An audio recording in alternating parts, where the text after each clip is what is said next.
¿Qué implica entonces acercarse al conocimiento esotérico hoy? En primer lugar, yo creo que sí podríamos pensar en qué sentido implica utilizar la mente de una forma diferente, ¿no? Es curioso que el uso de la mente, y mente no en un sentido más amplio que la mente concreta. Ustedes saben que el esoterismo habla de mente como con varios aspectos, ¿no? Y curiosamente, lo que se llama cuerpo causal o alma se encuentra en el seno de la mente, de Manas, con lo cual naturaleza es amor y prácticamente nos saca de todo el concepto de mente concreta que tenemos.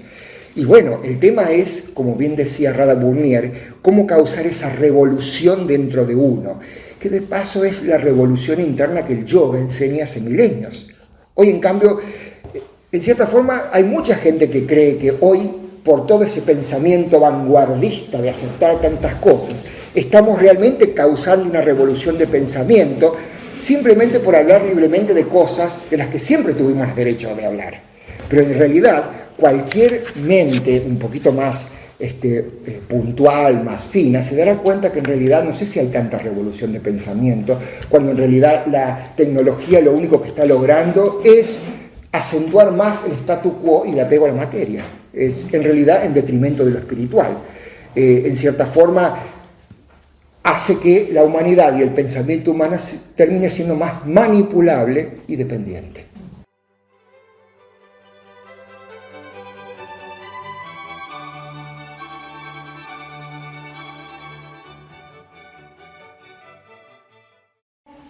Para quienes no los conocen, voy a leer algo acerca de Eduardo, miembro de la Sociedad Teosófica desde 1990 y miembro de la Sociedad Teosófica 2004. 2004. Ah, mira. Entonces, miembro de la Sociedad Teosófica de Córdoba desde el año 2004. Eduardo, bueno, siempre nos brinda excelentes charlas, no dudo que Eduardo sea una de ellas, pero les voy a contar algo acerca de Eduardo para aquellos que no lo conocen. Eduardo es licenciado en Letras Clásicas en la Universidad Nacional de Córdoba. Formado en lenguas antiguas, ha publicado 3 libros, 2 en inglés, sobre traducciones de textos antiguos relativos a astrología y tradición helenística. Su profesión es pianista y clavecinista con cargo en la Orquesta de Cuerdas Municipal de Córdoba y es cofundador del Centro Astrológico de Córdoba. Eduardo nos va a hablar de esoterismo y esoterismo en el siglo XXI. Así que los dejo con Eduardo. Bueno, buenas noches.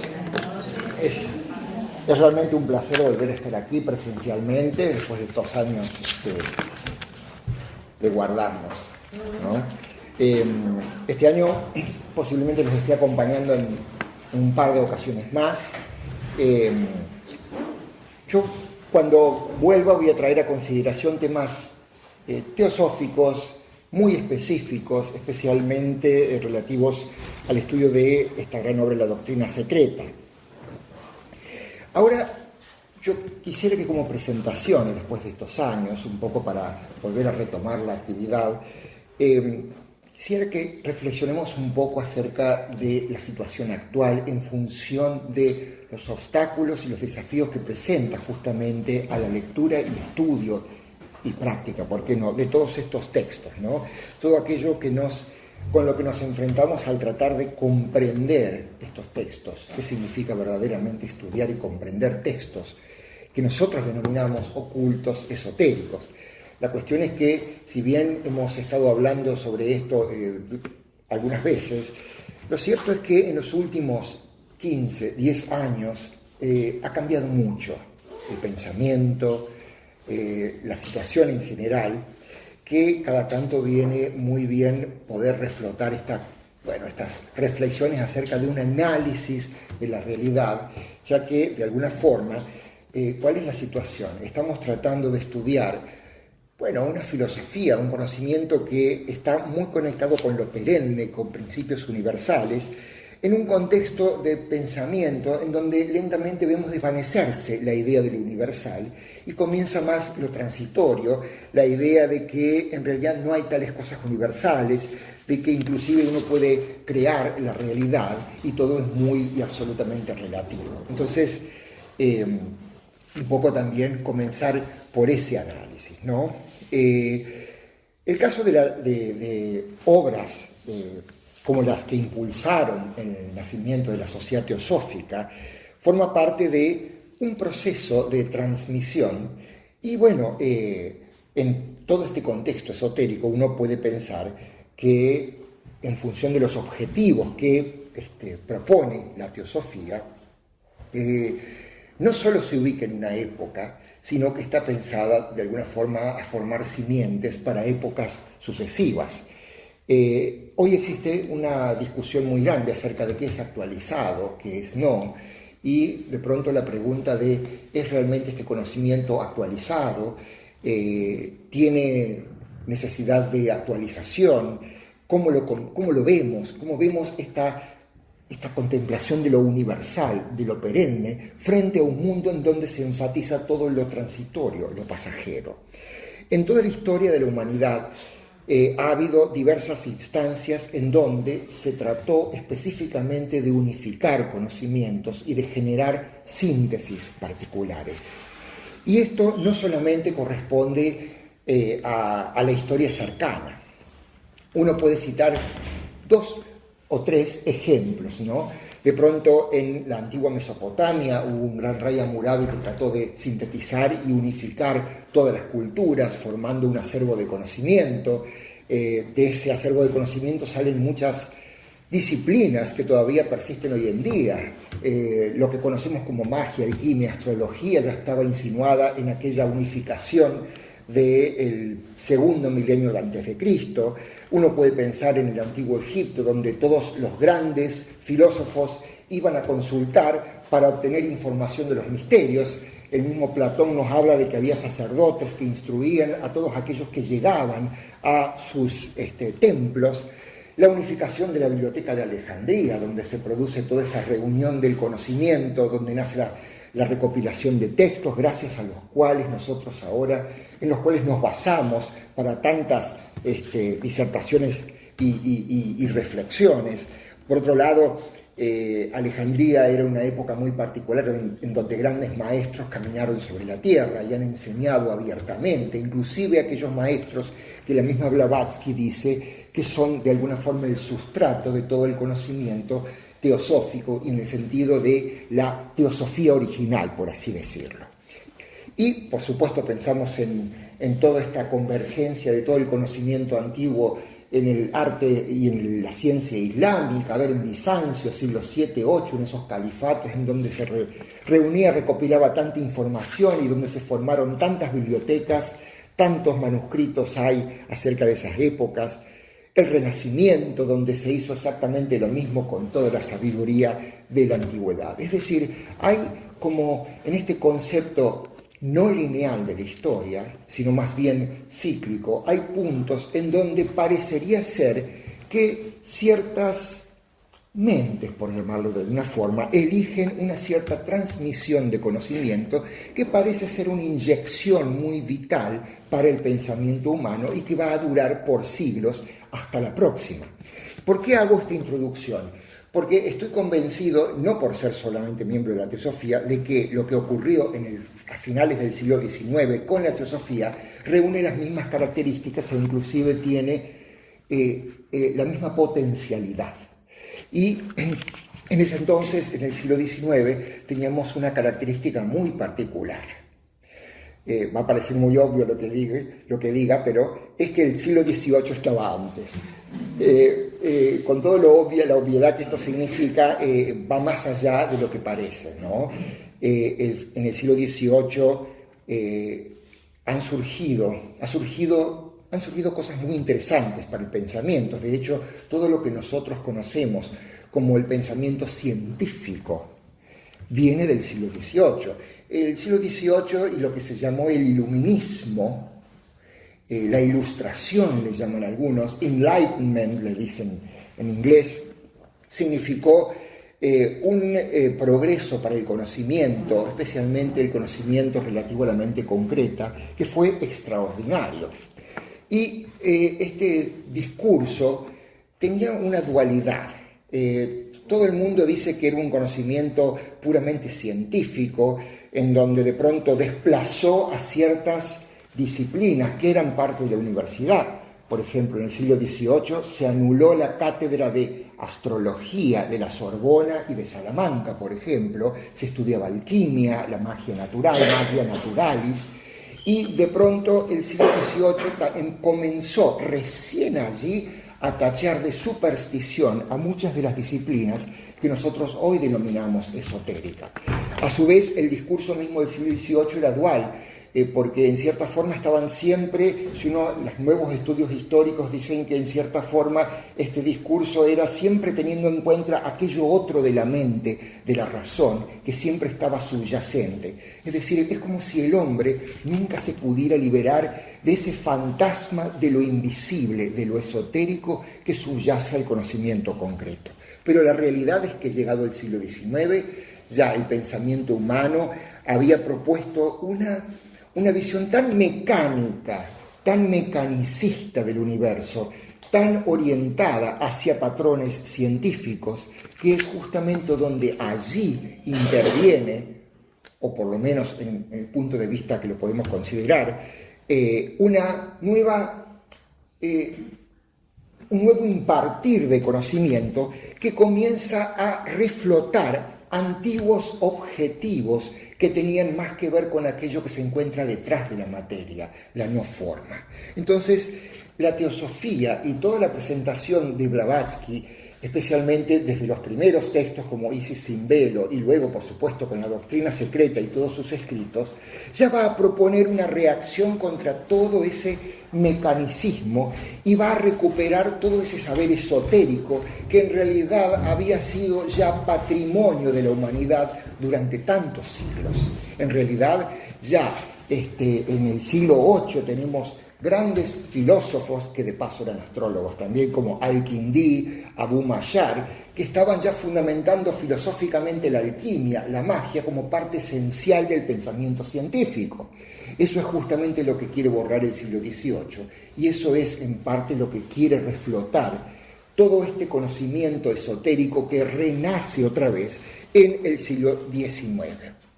Y, por supuesto, estamos frente a lo que todavía vemos hoy en día, un materialismo creciente.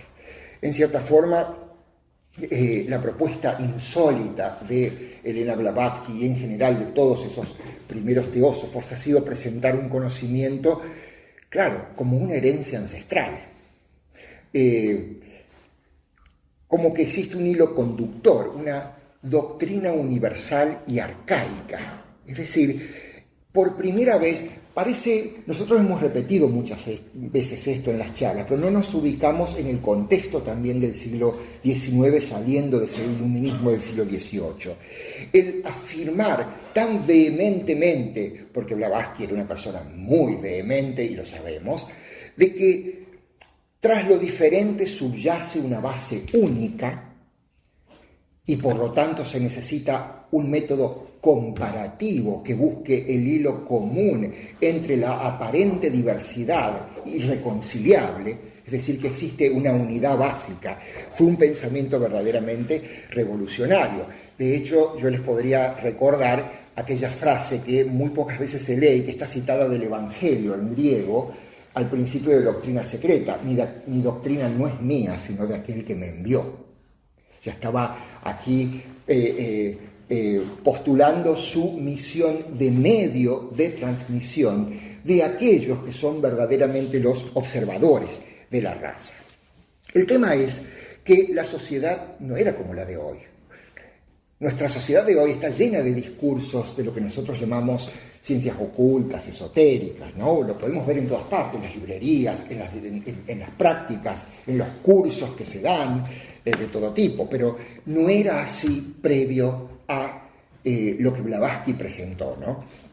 Y en cierta forma todo el mundo resalta esa oposición que ella tenía con la Iglesia, que le valió bastantes enemigos, pero el hecho de que ella haya sido esa discípula que trajo la antorcha de Oriente y que nos presentó así sobre la mesa, esas proposiciones fundamentales que siempre dicen mucho más de lo que parece, ya prácticamente era un golpe mortal al materialismo creciente. Claro, el tema es que qué clase de conocimiento ya presentaba, es decir, cómo podemos de alguna forma sintetizar o hablar del conocimiento o el tipo de enseñanza que ella transmitía y de la cual se decía que ella decía ser medio, o sea, de transmisión. En realidad, ese tipo de enseñanza, si uno examina textos como Doctrina Secreta, por ejemplo, vamos a tomar ese, no necesariamente tiene que ser el único, pero observemos que es lo que se cataloga bajo una palabra acuñada en realidad en el siglo XIX, que se llamó esoterismo. En realidad parte de un adjetivo griego interno, esóteros es el comparativo, es decir, como algo que es interno, es decir, interior. Y así se le dio en llamar de esa derivación de palabra griega a todo este conocimiento que tiene unas características que bien vale la pena señalar, ¿no?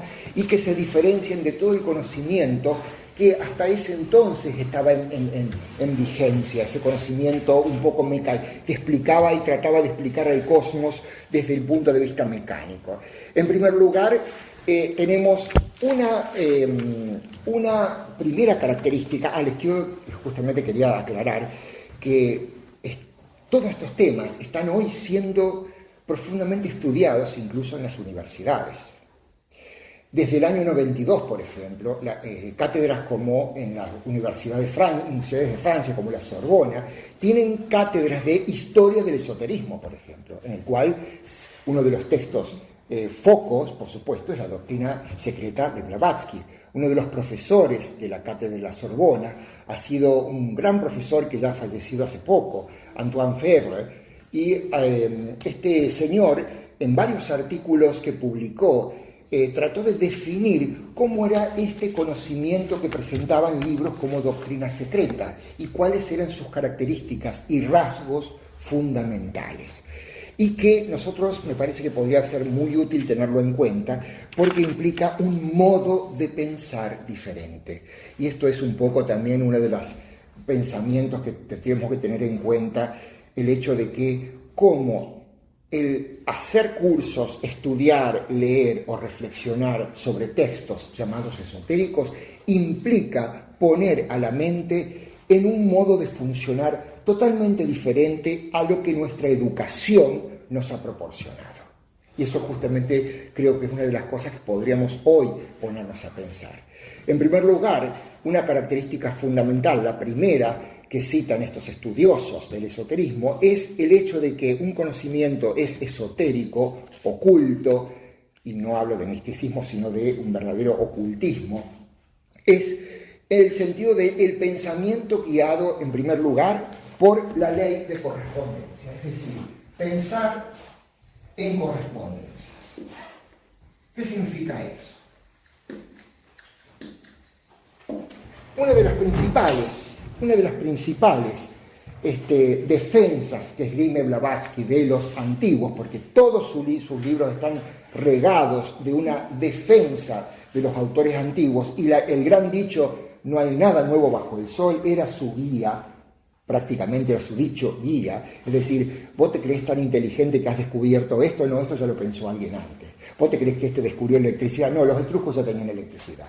Vos te crees que, no, esto ya estuvo antes. Y citar permanentemente los antecedentes, no tanto de los descubrimientos, sino del conocimiento. Entonces, ella decía que pensar en correspondencias implica directamente hacer alusión a la filosofía hermética que ya en los primeros siglos antes de Cristo, Hermes Trismegisto, el mismo creador de la corriente de filosofía hermética, cuyos restos de sus textos encontramos en una compilación bastante deformada, filológicamente hablando, llamada Corpus Hermeticum, porque en realidad son lo que quedó de los seguidores, de los que decían, de los que hablaban, pero nunca nada de lo que decía Hermes Trismegisto, que nadie registró, que a su vez era el mismo fundador mítico de la astrología que surge en la misma época en las islas griegas, en la isla de Kos, con un sacerdote que viene de Babilonia, que trajo un conocimiento. Entonces ella dice, este conocimiento hermético de la filosofía hermética, que hoy ya ciertas autoridades que estudian esta filosofía hermética, como una Joanna Komorowska de Polonia, que dice que eran grupos mistéricos que tenían una serie de iniciaciones importantes para penetrar en esos grupos secretos, pensaban en correspondencias. Y de ahí lo que nosotros hemos heredado de cómo arriba es así es abajo, estos dichos que vemos plasmados en tantos escritos filosóficos del medioevo, pero lo importante es que este como arriba es abajo implica admitir que el universo, todas las partes del universo, las mayores y las menores, están conectadas mediante una ley de correspondencia. Bajo esa visión, el hombre no es más que un reflejo del cosmos mayor, una reproducción del cosmos mayor. Esa es la primera característica del pensar esotérico, pensar en correspondencias. También, como segunda característica, el cosmos como recorrido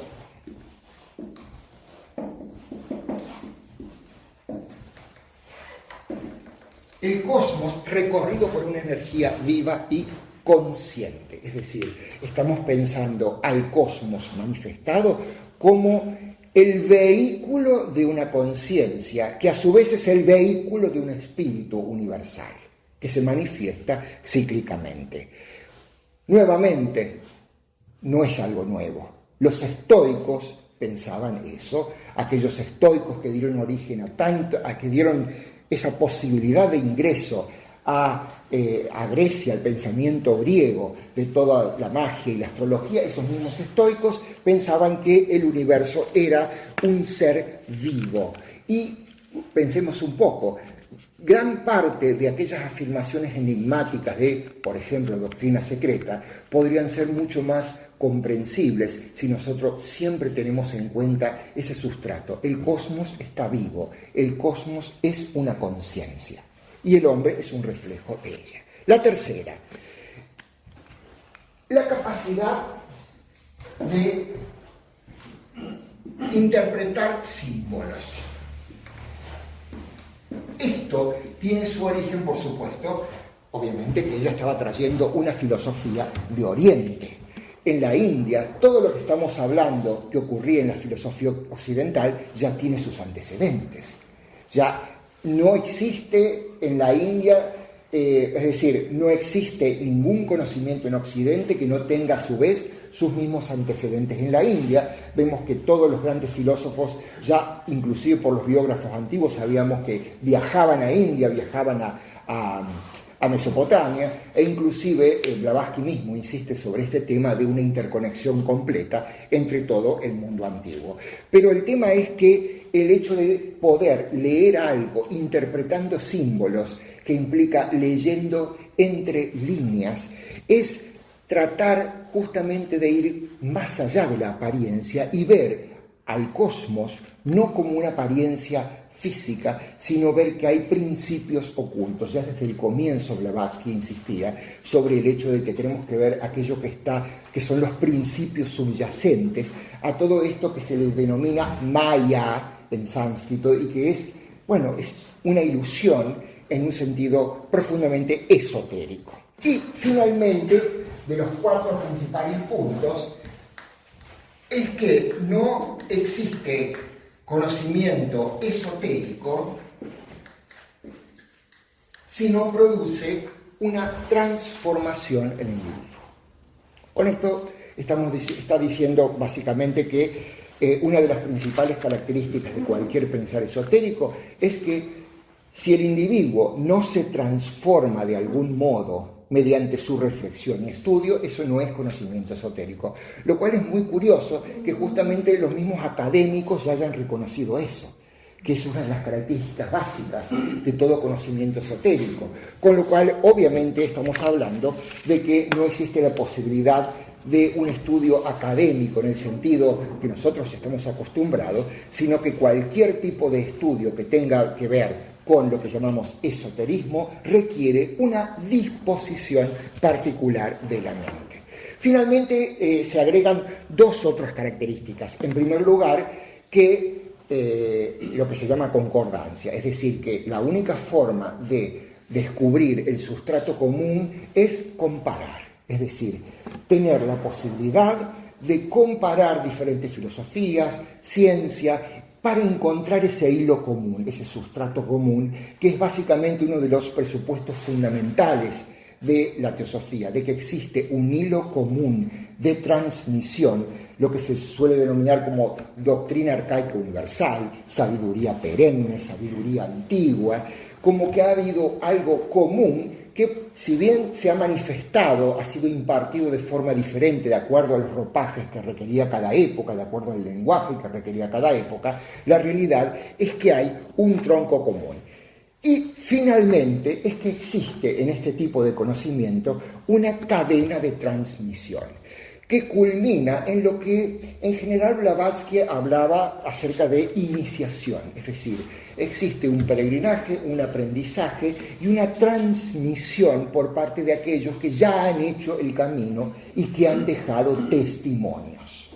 Esto es algo fundamental que por lo general no es fácil de comprender en nuestra época en particular. Pero ven entonces cómo son estos ingredientes que tiene y cómo implica poner la mente en una disposición particular para la cual generalmente no se nos ha educado, por lo cual esta capacidad transformadora solo aparece cuando uno realmente se decide, y bueno, obviamente que frente al materialismo creciente hay una cierta necesidad también de cierto coraje, de cierto arrojo, para permitirse justamente una visión así más universal, especialmente considerando que existen, verdades universales. Pero claro, frente a esta oposición, este materialismo creciente, vemos que llega el siglo XX, ¿cierto? Estábamos en el siglo XIX, y se desatan guerras mundiales, ¿no? Hay un gran historiador, Hobsbawm, que le ha llamado al siglo XX la era de las catástrofes, obvio. No existe otro siglo más violento en la historia. Nunca hubo tantas guerras que involucraran a tanta gente junta y a tantos países y naciones juntas. Hasta, por supuesto, llegado 1950, que vemos que todo este conocimiento esotérico, curiosamente, seguía vivo y que, por supuesto, fue gradualmente estimulando la producción de posturas mucho más livianas. Por supuesto que el creciente capitalismo se aprovecha de eso, formula libros, líneas, y así tenemos la banalización de ciertos temas, por supuesto. Es inevitable ver que se banalicen ciertos temas. Uno ya escucha de cursos acerca de cosas que uno lee que solo los grandes adeptos, después de infinidades de encarnaciones, pueden realizar. Leer los registros de la naturaleza, abrir chakras y penetrar en los misterios sagrados de la naturaleza, y hoy parece que se puede hacer mediante un curso de 3 días donde alguien te abra los chakras, ¿no es cierto?, y te enseñe a ver un poco más acerca de ciertos registros, ¿no? En realidad eso es muy curioso, como una enseñanza que originalmente postulaba que había ciertos logros que venían como resultado de una incorporación del individuo a una vida mucho más interna, grupal y de servicio, y que por añadidura desarrollaba ciertas cosas que ahora justamente mediante un individualismo se busque desarrollar esas cosas. Y es así como, por ejemplo, de pronto aparece aparece la voz del silencio advirtiendo sobre el cultivo de siddhis o todos esos poderes inferiores simplemente por propósitos egoístas, ¿no? Son cosas que vienen como por añadidura después de una larga transición y, por supuesto, una larga cadena de ciclos. Pero, aún así, creo que podemos dar por cumplido el propósito fundamental. Es aquello para lo cual toda presentación de una verdad en cierto momento a lo que apunta. Es decir, que se difundan ciertas ideas fundamentales sobre la naturaleza y el origen espiritual del ser humano, y que por supuesto cambien el pensamiento de alguna forma o de otra, y estimulen progresos científicos y artísticos. Y nadie puede negar, porque, a ver, el mismo hecho de haber encontrado doctrina secreta en la biblioteca de Einstein, ¿no es cierto?, ya nos tiene que hacer pensar ciertas cosas. El mismo hecho de que los grandes compositores del siglo XIX, algunos hayan sido miembros de la Sociedad Teosófica, Gustav Mahler, por ejemplo, que prácticamente sus grandes sinfonías hablan de los ciclos del cosmos y de la reencarnación, un Scriabin, uno de los grandes poetas también que estaban permanentemente haciendo citas esotéricas y que algunos de ellos fueron miembros ya declarados de la Sociedad Teosófica. Uno puede ver que realmente la influencia en la ciencia y en el arte, eso lo explica muy bien la biografía de Blavatsky de Sylvia Cranston, ha sido enorme. Y por supuesto, ¿qué pasa? Sigue su curso el materialismo. Bueno, lo que nosotros denominamos consumismo, ¿no? Y bueno, llegamos a nuestro siglo en donde prácticamente aparecen nuevas versiones del materialismo, ¿no? Hasta hace poco el materialismo consistía en la posesión, en la relación con el dinero. Hoy aparece un materialismo más conectado con los datos y la información. Hoy en día los datos, la información y la tecnología son realmente una fuente de poder y de poder económico, justamente. No voy a ponerme a relatar que somos tan de manual, ¿no es cierto? Cada vez que grandes configuraciones astrológicas van pasando de elemento en elemento, cambia el pensamiento como si fuéramos todos respondiendo de manual a ciertas influencias, pero bueno, no va a ser el tema aquí. Pero a su vez hay ciertos indicios de la sociedad que son muy puntuales y que nos hacen ver este alejamiento, lo que uno llamaría ese alejamiento de esta consideración de la sabiduría perenne, ¿no? Uno de ellos, por ejemplo, yo recuerdo un gran filósofo del siglo VIII, citado por Blavatsky y Cisimbelo, ¿no? Isidoro de Sevilla, del siglo VII en realidad. Él citaba ciertas fuentes míticas y decía y contaba de los mitos que existían, que en ciertos lugares del mundo había fuentes en donde se recuperaba la juventud. Y él pensaba que el mundo, en esa época, ya siglo VII, el mundo estaba lentamente reemplazando la magia por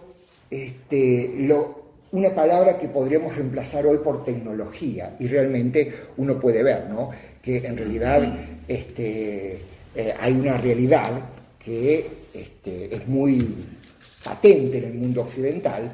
Vemos, por ejemplo, el ascenso de la juventud a los grandes puestos de poder. Los youtubers, los influencers nunca pasó que ganaban tantos millones de dólares, y mientras que básicamente la civilización occidental está desplazando a la vejez como inútil. Y bueno, esos son síntomas que inclusive ante nuestros ojos se desarrollan. Vemos millones de seres hoy absorbidos en la tecnología, el síntoma de que el respeto y la veneración tan oriental por la edad avanzada van caducando, va desapareciendo, y a su vez vemos, como dice un cordobés, bastante violento para exponer sus ideas, pero con bastante cordobés de la universidad, que dice que en cierta forma estamos entrando en una sociedad adolescente en donde los niños ya quieren apurarse a ser adolescentes, y por supuesto los adultos se tratan de parecer lo más posible a los adolescentes, y ahí sí los vemos haciendo monerías, coreografías en todas las redes. Y básicamente lo que Aldous Huxley pronosticó allá en los 70 en El Mundo Feliz ya prácticamente se está haciendo realidad, que es el reinado de lo efímero, lo impermanente.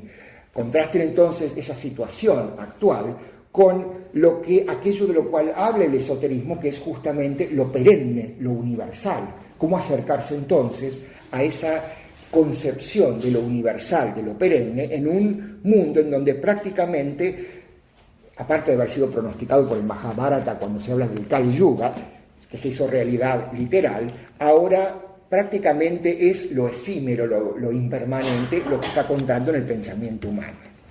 Y por supuesto que en un análisis de la realidad, y estoy tratando de ver, una vez ya definido cuáles son los parámetros de estos estudios esotéricos que propone la doctrina secreta, cómo contrastan con el pensamiento de hoy, que no es lo más alarmante, sino que en cierta forma quienes observan y piensan están naciendo ciertas ideologías que en cierta forma, no creen en realidades absolutas. Es decir, la tendencia actual es que prácticamente cualquier realidad puede ser creada, puede ser reproducida, y que los universales ya prácticamente son una especie de constructo intelectual sin valor. Y en cierta forma uno ya lo puede ver en el arte ya a fines de los 70, cuando de pronto, ¿se acuerdan, por ejemplo, de Duchamp, que en el 72, en el comienzo oficial del posmodernismo, presentó un mingitorio y dijo, esto es arte? Y de pronto, y la expresión era, todo es arte. Claro, si todo es arte, entonces nada es arte, básicamente, ¿no es cierto? Entonces, ya la aceptación de todo bajo y una nivelación en general, atenta contra la concepción de esos principios universales y esotéricos. Y al mismo tiempo tenemos algunas cosas maravillosas, que es llevar ciertos temas a discusión, con que podemos hablar tan libremente hoy de ciertas igualdades, como de género, sin ningún problema. Pero bueno, nuevamente, uno se puede preguntar si al fin y al cabo todas esas discusiones actuales no tienen mucho que ver con la forma y con la estructura física, cuando en realidad ya Patanjali, ya siglos antes de Cristo, estaba diciendo que hay un nivel en donde todos esos problemas desaparecen, porque el ser humano es más allá de la forma y tiene un Atman, tiene una constitución particular, ¿no es cierto? Yo hace poco había visto me di con un libro en la universidad que estaba muy comentado, ¿no? Que me pareció bastante interesante y bastante representativo de el pensamiento que circula hoy, y siempre, por supuesto, tratando de pensar cómo nosotros enfrentamos este estudio esotérico con todas las ideologías reinantes y cómo nosotros nos insertamos en un mundo en donde prácticamente reina lo transitorio, lo material, cómo podemos estar pensando en universales, ¿no? Hay un pensador francés, Michel Onfray se escribió un libro que todavía está hace poco, en realidad, se llama Teoría de la Dictadura, se llama. Por supuesto, parte de una tesis de cosas que nosotros hemos escuchado mucho, especialmente durante la pandemia, ¿no es cierto?, de que existe una especie de, a través de las redes, un control, una vigilancia, como si se estuviera gestando un gobierno absoluto mundial, ¿no es cierto? Nosotros, obviamente, como estamos concentrados mucho más en ese otro gobierno mundial de seres espirituales, también confiamos en que realmente hay una evolución que está guiada desde lo invisible. Pero él justamente se basa en dos obras paradigmáticas, dos novelas paradigmáticas de George Orwell. Él dice, por ejemplo, hay dos novelas de George Orwell muy famosas. En 1984 se llama una, estamos hablando del siglo XIX, ¿no? Y Animal Farm, que sería el granja de animales, más o menos. En 1984, George Orwell, dice él, presenta un personaje muy oscuro, muy tenebroso, porque esta novela es una especie de parodia de los gobiernos dictatoriales. Y él dice, hay un personaje llamado Big Brother, Gran Hermano, que vigila a todos y en la vida privada. Curiosamente, cuando aparece en la televisión, en los entretenimientos, el personaje de Gran Hermano, jamás nadie explicó que se trataba de una paráfrasis de George Orwell. Obviamente no convenía porque era algo de entretenimiento, y es el personaje en un contexto que estaba planteado oscurísimo, básicamente, y todo el mundo estaba contento viendo los reality shows de Gran Hermano. Y Animal Farm, por otro lado, era una novela una parodia acerca de la izquierda, de la derecha y de la izquierda, tiene las dos parodias. Y él dice que, Onfray dice que elaboró una serie de tesis, ¿no? Tesis de la dictadura algunas de las cuales no interesan porque nosotros, por supuesto, frente al conocimiento esotérico no tenemos razón de ser conspiranoicos, conspirativos, porque creemos realmente que existe una jerarquía espiritual y hay un gobierno interno en el sentido espiritual, no económico del poder, que está guiando todos los pasos a la humanidad hacia un despertar de conciencia. Sin embargo, hay tres de esas tesis que uno ve que realmente tienen lugar y que tienen directa incidencia en lo que nosotros conectamos con el estudio de textos tan, en cierta forma, complejos y profundos como Doctrina Secreta. En primer lugar, él dice que existe Onfray dice en su tesis, que existe una intención clara, primero, cito de 3 de 7 simplemente, de empobrecer la lengua. Empobrecer la lengua. Él dice, segundo, existe una intención clara de abolir la noción de verdad y tercero, de borrar la noción de historia. ¿Cómo se empobrece la lengua? Mediante una neolengua, eliminando palabras, eliminando la literatura y los clásicos, obviamente, ¿no es cierto? Y uno lo puede ver. Quienes nosotros ya consideramos que en nuestra infancia no leíamos lo suficiente, ahora directamente no se lee nada. ¿Cómo se puede abolir la verdad? Produciendo otra realidad, negando realidades que son universales. Y segundo, ¿cómo se borra la historia? Se la tiene que reescribir y, por supuesto, no promover los libros ni la lectura de literatura, obviamente. La pregunta es de por quién está llevado a cabo esto no nos corresponde, porque en cierta forma implica ciertas sospechas y que en realidad nosotros como aspirantes a la vida interna y por consiguiente como, yo diría, observadores impersonales de la realidad, que uno, tiende a fomentar justamente la unión, el amor y no el odio, ¿no es cierto? Observamos que sí, algo así está teniendo lugar. En primer lugar, la lengua es un vehículo de ideas. A través de la lengua comprendemos los textos. Si se empobrece la lengua, se empobrece la comprensión de las ideas.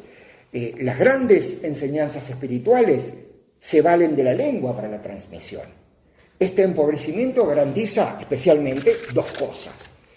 Primero, que haya menos capacidad para comprender textos como Doctrina Secreta, por ejemplo. Estoy citando uno para tener como paradigma, pero no es el único, ¿no es cierto? Segundo, que en consecuencia, esta superficialidad que ha reemplazado la lectura y la reflexión por momentos efímeros en las redes que dan placer, aleje a los pensadores, o por lo menos a los sinceros buscadores de las necesidades básicas de la vida espiritual como la meditación, la introspección. En cierta forma lo podemos ver en cierta intención de estos textos de utilizar la lengua de forma particular. Uno puede ver, por ejemplo, la intención de Blavatsky de utilizar vocablos que vienen de la lengua sánscrita. Me he cruzado con personas que dicen que es totalmente inútil eso y que no tiene ningún sentido. ¿Por qué utilizar palabras sánscritas? Yo les pregunto, ¿y no será por algo?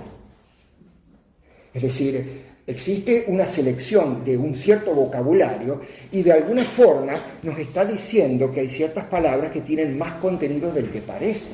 Cuando Blavatsky habla de karma, la palabra que deriva de la raíz de kr, que significa hacer, tiene que ver un acto con consecuencias y lo conecta directamente con la vida universal. Blavatsky no habla simplemente del karma, me pasó esto porque yo hice tal cosa en una vida anterior. La visión de karma de Blavatsky es que un universo viene a la existencia por redes kármicas que están preestablecidas. Un planeta se asocia con cierto sol porque existe una realidad kármica que antecede y que es este cosmos, una consecuencia de un día anterior. Por lo tanto, en ese acto de correspondencia yo lo llevo también al ser humano y compruebo que el ser humano está sujeto a esa misma ley de ciclos. Blavatsky habla de kama o kama manas, deseo, y uno dice, deseo. Nos preguntamos qué quiere decir con deseo. ¿Es el deseo de desear algo? ¿Deseo una camisa, un perfume? No, no es eso. Está hablando de una fuerza universal. Blavatsky dice, el universo tiene un trishna, una especie de sed, deseo de encarnar, de tomar forma. Es una fuerza universal, neutral. que solamente en contacto con la mente adquiere facetas oscuras, o sea que aquí el ser humano estamos nosotros en el horno, obviamente. Por otro lado, el conocimiento transmitivo pues, se transmite con los términos que tienen disponibles los vocablos modernos. ¿Realmente ustedes creen que cuando Blavatsky habla de amor, está hablando del amor tal como nosotros lo conocemos, y no exige un esfuerzo de nuestra parte de tratar de ver qué quiso decir eligiendo ese término amor y cómo nosotros lo transformamos en una especie de concepto universal, como ley? Cuando dice voluntad, ¿creen que quiere decir Blavatsky tener la voluntad de hacer algo? O me levanto a la mañana porque tengo voluntad y porque hace frío y me pongo... No, la voluntad como fuerza relativa a Atman, el espíritu, que tiene que ver con la vida misma y no con la conciencia, y con una especie de impulso primigenio de manifestación, y lamentablemente no eligió otro vocablo que voluntad para manifestarlo. Entonces, tenemos con un uso particular de la lengua que frente a un empobrecimiento general de la lengua estamos cada vez más lejos entonces de comprender qué realmente quiso decir con esos textos, y estamos más cerca de admitir, ese texto es demasiado difícil, muy intelectual, vamos a algo más fácil. Entonces ven entonces la trampa de estas épocas. ¿Qué implica el otro término, abolir la verdad? Y implica crear verdades alternativas, es decir, no hay verdades absolutas, no hay universales, es decir, obvio, desde el punto de vista de la limitada mente humana, obvio que no hay verdades absolutas porque estamos, de acuerdo a la misma doctrina esotérica, compuestas por una serie de energías, los llamados rayos, todos en una mezcla diferente, y tenemos predisposiciones y orígenes diferentes como mónadas, que por supuesto Blavatsky conecta con un planeta padre en directa referencia a una astrología esotérica que ella no ha revelado. Pero mientras tanto, esto va más allá. Cada individuo, siendo una combinación de fuerzas diferente y eligiendo un camino diferente, la realidad es que la enseñanza oculta se basa en principios universales que son indiscutibles. Y eso colapsa bastante con el pensamiento de nuestra época. Es decir, yo puedo pensar que el hombre es lo que decide ser, pero, y bueno, para una mente filosófica no podrá negar la existencia de que existen vehículos superiores, existe un Atman, un espíritu, porque está bien, tenemos necesidad de explicar toda la complejidad profunda y filosófica del ser humano, ¿no? Y justamente para eso existió cada tanto en la historia humana una transmisión que encargaba a ciertos mensajeros. ¿Quiénes encargan? Aquellos que ya han llegado a esa otra orilla, en palabras del Dhammapada, es decir, aquellos que han hecho ya todo el proceso, que brindan testimonios, lo que nosotros llamamos jerarquía espiritual. Miren como inclusive hasta la palabra jerarquía asusta hoy en día, ¿no? Jerarquía, se le paran los pelos a cualquiera porque es una jerarquía, parece un gobierno interno, nos están controlando, y bueno, no, miren todo el esfuerzo mental y de pensamiento que hay que hacer justamente. Es decir, yo puedo afirmar con pancartas que el universo es producto de una combinación casual y fortuita de átomos, pero el cosmos, en sus tiempos incomprensibles para la mente humana, va a seguir sus ciclos de actividad y reposo, me guste o no, ¿no? Es decir, en cierta forma, el cosmos va a seguir su curso. Y finalmente, borrar la historia, es decir, en realidad, observen cada texto tomando a Blavatsky, ¿no es cierto? Pero eso va inclusive para Leadbeater y Besen y todos los teósofos, pero especialmente Blavatsky, ¿no? A cada rato está defendiendo a los antiguos, diciendo, esto en realidad ya lo pensaron, esto viene de tal filosofía, esto viene de la antigüedad, está permanentemente haciendo referencias, inclusive a cosas no registradas directamente. ¿Qué pasa? Uno lee Isis sin velos por ejemplo, frente a tanta artillería o inclusive las secciones de doctrina secreta sobre el simbolismo arcaico universal, y hay tanto contenido de información histórica, especialmente del mundo antiguo, que es un poquito obnubilante, es cierto. Inclusive, imagínense, en mi carrera yo estudié historia antigua en su detalle y yo no llego al 70% a comprender todos los detalles, habiéndome dedicado al estudio de la historia antigua. Y esto es porque en realidad, así como ella está citando cosas muy precisas de la historia y con mucha exactitud, también cita otras cosas que no están en los registros históricos. y que tarde o temprano se van demostrando. Por ejemplo, ella misma cita el posible descubrimiento de ciertos otros escritos cristianos, y efectivamente en el 1945 un burro en Egipto pisa mal y surgen los escritos de Nag Hammadi, saltan a la luz todos los evangelios apócrifos y nos damos cuenta que en realidad esos 4 evangelios de la Biblia no son más que 4 de 80 que había circulando y que las historias de Cristo eran totalmente diferentes a lo que nosotros creíamos. Entonces, claro, nadie se dio cuenta que eso ya lo dijo Nisi Simbelo Blavatsky. ¿Por qué nadie lo dice eso? Es decir, tenemos como una especie de anteojeras bastante importantes, ¿no? Para darnos cuenta de todos esos pequeños datos históricos, esos guiños de ojo que todavía no somos capaces inclusive de detectar. En realidad, borrar la historia no implica no vivir en el presente, es decir, implica desconocer que la historia no es lineal, es decir, la historia opera por ciclos. Es increíble la cantidad de errores que inclusive hoy en lo que denominamos el primer mundo se están cometiendo. Un músico amigo mío que estudió en Ámsterdam, alguien descubre la República de Platón y todo el mundo espantado: sos un autoritario, sos un fascista, estás leyendo la República de Platón. Ahora lo único que falta es que ahora leyendo a Platón uno es fascista, no lo sabía eso yo. ¿Por qué? Platón defendió la monarquía y atacó la democracia. Really? Claro, a ver, vamos a ver. Uno piensa, ¿qué decía Platón?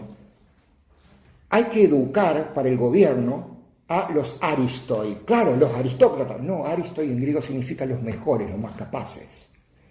Entonces, ¿quiénes son los más capaces? Los que se educan toda su vida para ser regentes y que no pueden ser corruptos. Y si lo son, se los destituye. Quiero ver cuándo la democracia se ha destituido un corrupto, ¿no es cierto? Entonces, es como decir, ok, el barco necesita un timonel. Tengo 2 opciones. ¿Llamo a elecciones o elijo a quien sabe manejar el timón? Básicamente.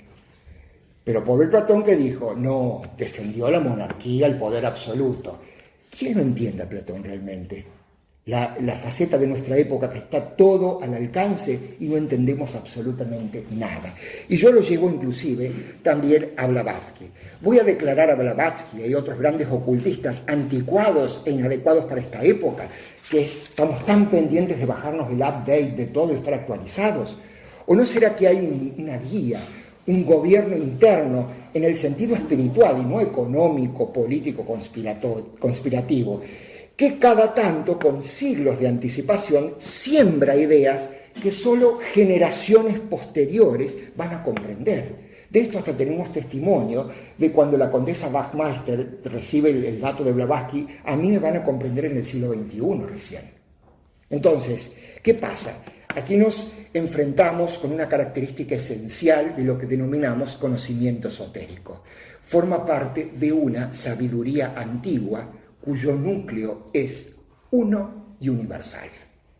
Si nosotros nos ponemos a pensar de las implicaciones de eso que tanto repetimos, es como que uno queda un poco obnubilado, ¿no? ¿Qué pasa? Hay un modo de transmisión que es apropiado a la época, pero se da a la humanidad con décadas de anticipación para que eventualmente pueda penetrar en la mente colectiva. Porque no nos engañemos, nosotros creemos que somos mentes individuales, pero también existe la mente humana colectiva. No podemos ya en nuestras burbujas individualistas de este siglo pensar que estamos tan aislados de una totalidad, ¿no? Y en este contexto, justamente en este contexto, debemos hacer realidad lo que llamamos objetivos de la sociedad teosófica. Es decir, cuando se postula una fraternidad universal, no se está diciendo que nos juntemos a tomar té y que nos amemos como hermanos simplemente. Hay algo más que eso. Es una red de interconexión que debe ser manifestada, precipitada en la tierra, por así decirlo. No en el metaverso, ni en Instagram, no. Está hablando de aquí en la tierra, plano físico, bajar la realidad. Ya lo dijo el pobre San Pablo cuando dijo bajar el reino de Dios a la tierra, se pensó que era un delirio místico, y estaba diciendo eso. Pablo era un iniciado en los misterios antiguos, así mismo dice Blavatsky. Cuando habla de estudio comparativo, justamente necesitamos reflexión, para encontrar el hilo que conecta todo con esa unidad subyacente. Y para eso, ¿qué necesitamos? Necesitamos comprender bien la lengua, que nuestra lengua no sea pobre. Necesitamos cultura general. Sin cultura general no podemos, ¿sí? ¿Lo salvamos con navegación por Google? No lo sé. Se los dejo a ustedes para que lo respondan, ¿cierto? Es decir, en cuanto al tercer objetivo de desarrollar posibilidades latentes, ¿qué hablamos del transhumanismo, que nos pongan un chip? Es decir, o un verdadero honesto esfuerzo de profundizar y dirigir verdaderamente el foco de la mente hacia adentro. Porque a la larga uno ve en la educación. A ver, yo hice una carrera de música que duró 10 años en el conservatorio. Hoy en día son 4 años. La misma carrera. No tiene, por supuesto, validez, nada. Es como que a mí me tomara un té con alguien, me explicara sobre los chakras, y yo ya me empiezo a dar clases sobre los chakras, que es algo que pasa mucho hoy en día. Pero la realidad que de pronto que nosotros nos negamos a reconocer es que de pronto, si uno quiere estudiar un instrumento musical, necesita sentarse varias horas al día. Y eso, la realidad era hace 4.000 años, hace 1.000, ahora, y lo va a seguir siendo siempre. No hay realidad transitoria, es decir, la realidad sigue siempre la misma. Entonces, de pronto vemos que algo como Patanjali, que parece tan antiguo y anticuado y que necesitó tantos comentadores durante las épocas, resulta ser justamente lo revolucionario, ¿no? Porque al fin y al cabo, ¿quién se ha atrevido ahora a frenar las modificaciones de la mente, dejarse de enredar por la mente concreta y comenzar el camino del yoga, por ejemplo? Entonces, un poco llevando a resumir qué se necesita para comprender e interiorizar textos esotéricos como doctrina secreta, ya que, bueno, la próxima voy a venir con temas específicos, bien al estilo tradicional, pero que quería por lo menos traer a colación una cierta reflexión sobre la situación actual del pensamiento y cuáles son las dificultades, los obstáculos que nosotros nos enfrentamos para comprender y para realmente entender qué significa estudiar esos textos y cuál es el nivel de reflexión y cuál es el cambio mental que tenemos que hacer. Porque, en primer lugar, en cierto modo, aproximarnos a textos como eso implica hacer caso, yo diría, omiso a todas las tendencias de pensamiento difundidas e incluso promulgadas por nuestra época, ¿no? Porque, en cierta forma, implica casi ignorar todos los pronunciamientos autorizados de la ciencia o religión o filosofía reinante. Esto muchas veces, muchos ocultistas lo han señalado. Es más, cuando en una de las cartas, los Mahatmas, se le dice a Sinek que estos grandes adeptos son florecimientos únicos de una entera generación de buscadores. Bueno, justamente, ¿quiénes son esos adeptos? Son los que se atreven a cuestionar toda creencia establecida, científica, religiosa, no negando ciegamente, pero siguiendo esa voz interna, ¿no? Segundo, que implica en cierta forma aceptar que existen verdades universales, que son indiscutibles y siempre válidas, no importa qué pensamiento sea el difundido. ¿Cuál es la máxima expresión de estas verdades universales tal como son presentadas? Sin duda, las 3 proposiciones fundamentales. Es el sustrato universal, sin lo cual es totalmente imposible comprender el resto de la enseñanza. Y antes, justamente, de recordarlas, implica, obviamente, saber leer entre líneas y ser capaz, como decía muy bien, de una interpretación simbólica y no literal. Obviamente que para eso volvemos a la necesidad de una cultura general y de una lengua enriquecida. Implica también pensar al conocimiento, y esto es muy importante, como un buen objetivo, pero como un paso previo, aceptando que todo conocimiento es un sustituto, como dice muy bien el Bhagavad Gita, de un conocimiento intuitivo directo.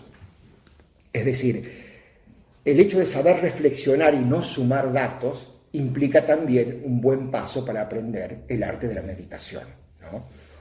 La doctrina secreta, como les decía, da una lista de esos universales, verdades universales que, claro, deben ser aceptadas como hipótesis de trabajo.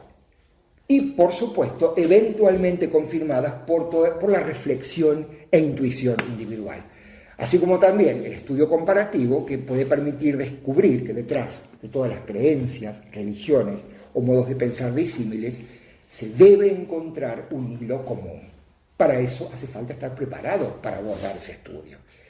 Por supuesto que esta lista de universales se suele denominar proposiciones fundamentales y prácticamente uno puede ver que abarcan la totalidad del sistema en tan pocas palabras, ¿no? Cuando dice que es necesario primero concebir un principio absoluto, es decir, el famoso primer motor, nada que sea limitado puede ser origen de todo. Y ahí tenemos el gran contraste con el creacionismo religioso, la creación de un Dios antropomorfizado, es decir, convertido en un señor de barba que crea de la nada, ¿no es cierto? Es decir, hay una naturaleza, hay una necesidad filosófica de admitir que el origen único no puede estar comprometido con el mundo manifestado. Pero claro, qué apuro en que nos pone a la mente concreta concebir que la única realidad absoluta es totalmente inefable e imposible de conocer por la mente. Es como la gran contradicción, o sea, es para el espíritu de esta época, es casi hasta causa enojo a la mente, ¿no?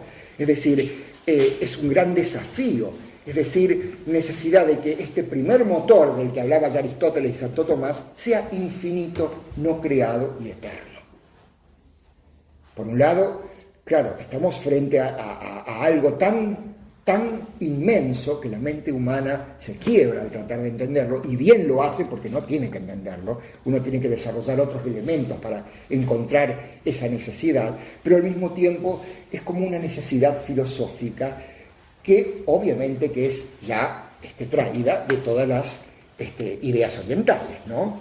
Segundo, esta universalidad de la ley de los ciclos, si existe esa naturaleza totalmente absoluta e incognoscible, es necesario admitir que todo lo que se manifiesta es limitado, inclusive lo que nosotros llamamos los logos planetarios, es decir, el equivalente de los dioses, es limitado, tienen su manifestación, es producto de esta gran respiración universal que exhala el universo y eventualmente lo va a sumergir otra vez en la subjetividad y tras un periodo de descanso va a volver otra vez a dar otro paso, obviamente condicionado por las causas kármicas del anterior, hasta que obviamente se produce ciertos hitos llamados crisis evolutivas, como por ejemplo fue la crisis de individualización del hombre en la época lemúrica, como será a nivel humano varias crisis que se van a atravesar cuando se vayan desarrollando y ampliando ciertos principios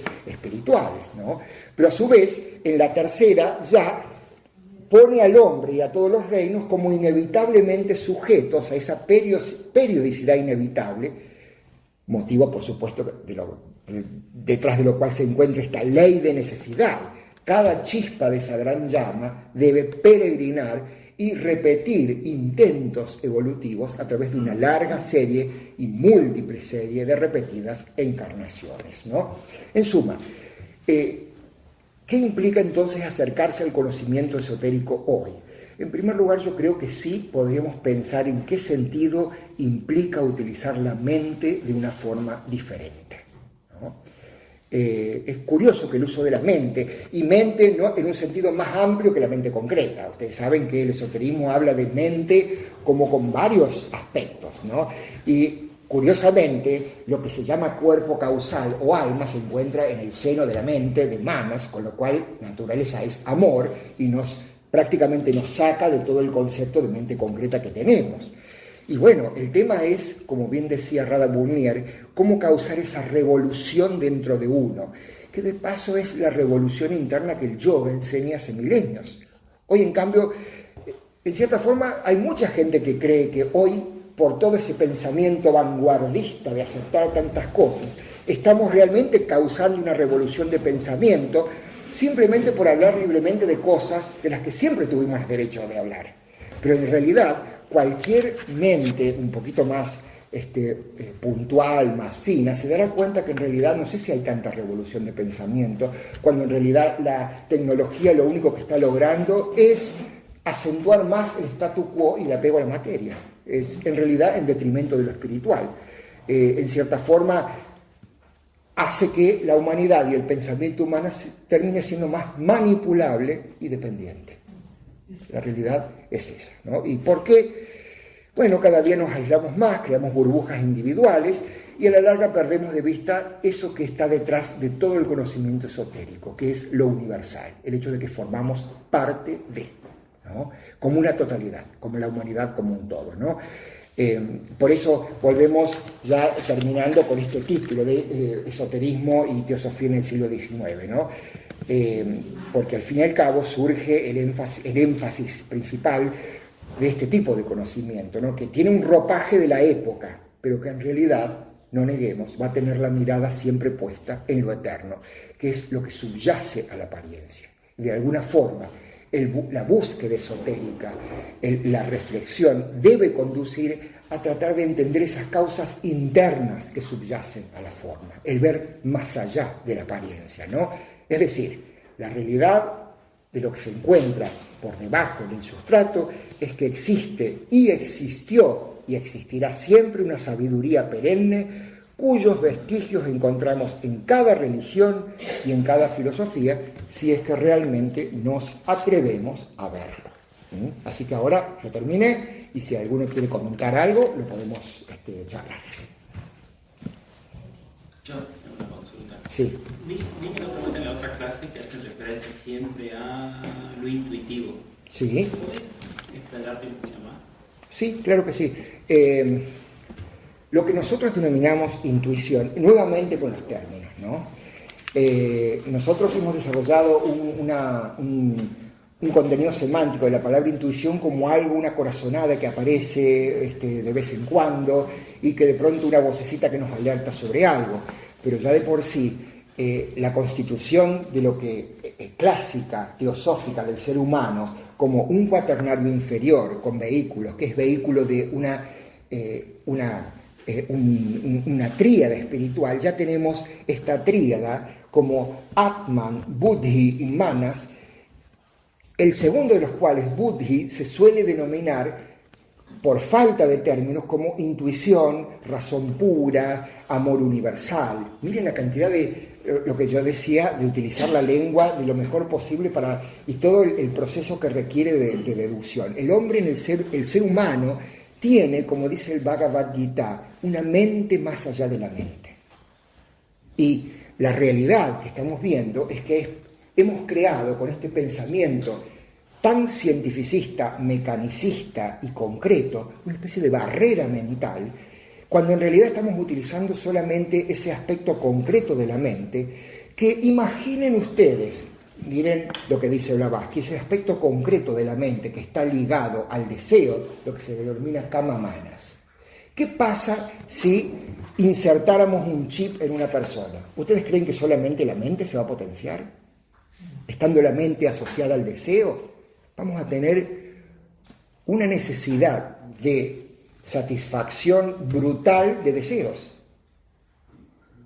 Va a cambiar, o sea, eso puede llegar a cambiar, en este estado de la humanidad, puede llegar a cambiar. Mientras que dice Blavatsky en algunos de sus escritos, especialmente en sus enseñanzas, que lamentablemente quedaron como enseñanzas esotéricas. Tarde o temprano se debe tejer ese antakarana, ese puente entre la mente concreta y la mente abstracta, que acceda directamente y que podamos ser vehículos directos de la tríada espiritual.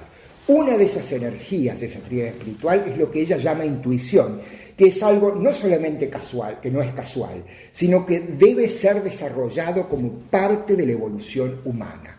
La mente del hombre no es ni la mínima parte, dice ella, de lo que realmente debe ser la mente desarrollada del ser humano y que abarca también esa afluencia de energías que son universales, porque Buddhi es una influencia universal, excede la individualidad, y que existe en el ser humano inclusive no solo esa posibilidad, esa necesidad de ir más allá de la mente concreta, tejiendo ese puente de luz que le llama a ella, le llama un puente luminoso, le llega a llamar Rainbow Bridge, puente del arco iris en algunos escritos, en donde realmente uno tenga acceso a ese otro mundo que después de todo es lo que Patanjali hablaba de esta, ¿cómo le llama? Esta lluvia de ideas universales, que cuando uno para la mente concreta, obtiene esa capacidad de tener acceso a ideas que son universales, que no pertenecen a la mente individual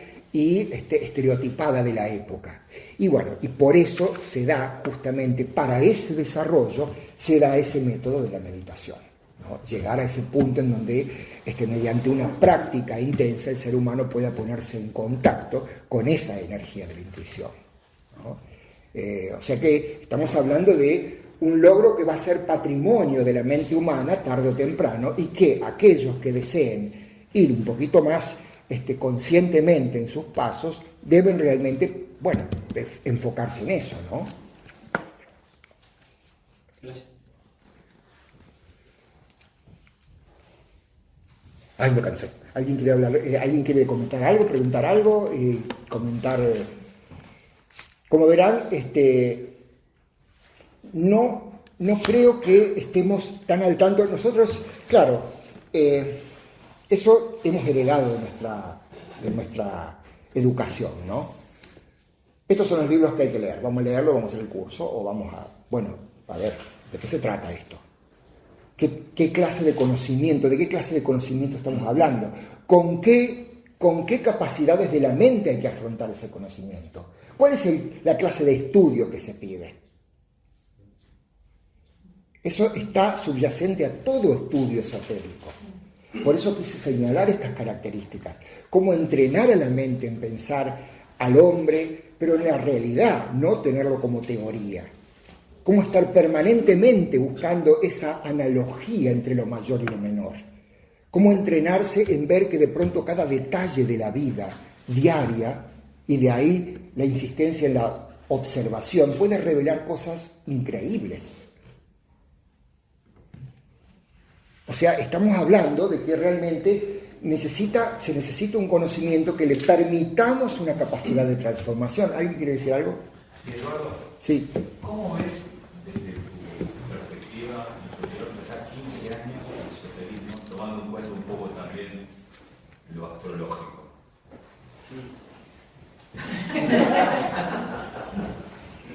¿Hiciste la carta natal del esoterismo?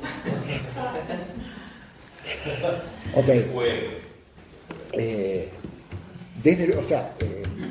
Vas fuera de primero fuera de astrológico, ¿no es cierto?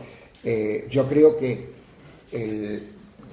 todos creemos eso, que todo lo que implique una enseñanza transmitida mediante canales apropiados en momentos específicos de la historia lleva el sello de, bueno, Ali Besant le llamó el gobierno interno del mundo. Hoy suena un poquito medio como con un contenido raro. Un gobierno interno del mundo uno imagina cosas oscuras. No, habla de que así como esto que se propone como camino de desarrollo es resultado de miles de seres que ya lo han recorrido y que han brindado testimonio mediante diferentes escritos que han sido transmitidos de diferentes épocas. De hecho, da una fecha especial para la fundación de lo que denominamos jerarquía espiritual. ¿Con esto a qué voy? A que necesariamente existe aquellos que más o menos van guiando ciertos pasos y van viendo y bueno, van tomando ciertas decisiones. Y no creo que de pronto, tarde o temprano, por la misma afluencia de fuerzas y energías, y ahí viene también las ciertas fuerzas que van a entrar en juego, que yo no tengo miedo de admitir que son astrológicas, porque claramente Blavatsky a cada paso de Doctrina Secreta habla de una astrología esotérica y de un juego de energías a las que todos estamos sujetos, ¿no? Que van a entrar en curso, van a encarnar una serie diferente de seres, que obviamente van a ser muy superiores a todos nosotros, claramente, y bueno, claramente de alguna forma van a ir respondiendo más a las nuevas energías entrantes. Ahora bien, sí es cierto que en estos cambios de era se comienzan a ver ciertas influencias al principio en sus aspectos más deseables, ¿no? Sí, hay influencias astrológicas, ¿sí? Es curioso que todo este fenómeno de la tecnología se dio con la entrada de ciertos planetas en Acuario, por ejemplo, y con el famoso advenimiento, que ya Blavatsky hablaba de eso, de la llamada edad de Acuario, cuando el punto vernal, astronómicamente, cruce la eclíptica y Ecuador, retroceda hasta el signo de Acuario, y esto va a ocurrir dentro de un par de cientos de años más. Pero claro, ¿qué implica?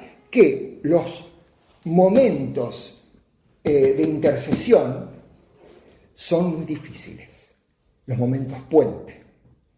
Imagínense el mundo antiguo antes de la llegada de la dispensación cristiana, donde estaban todos perdidos, no sabían, era un caos.